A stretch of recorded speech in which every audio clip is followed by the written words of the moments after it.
I'm Hans, I'm an intersex artist and activist with a video series about common questions about intersex people.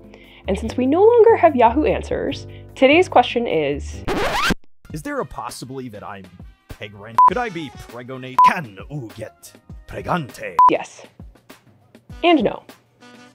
Maybe. First, it's important to understand that intersex has never meant both. No human can reproduce just on their own.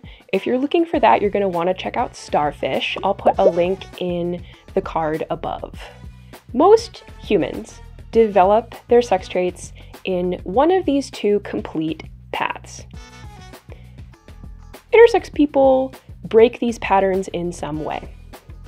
So for example, maybe you're born without something. Maybe you're born doing any kind of a creative switcheroo.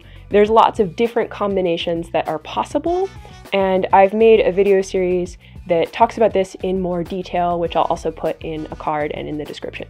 Since there's so many unique combinations that are possible, asking if intersex people as an entire group can reproduce is almost like asking if tall people can reproduce, if pastry chefs can reproduce, if jellicle cats can reproduce. Let me know what you think about that one. So can intersex people reproduce or get pregnant? Completely depends on the anatomy that you do or don't have. If you have testes that make sperm, you could create a pregnancy. Got a uterus and ovaries?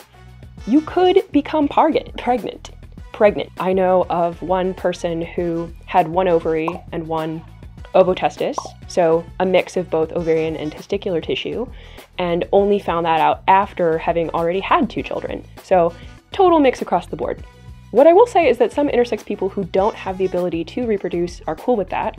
I myself, for example, am very fine with spending the money that I might have spent on birth control, on boba, and shoes that make my feet hurt.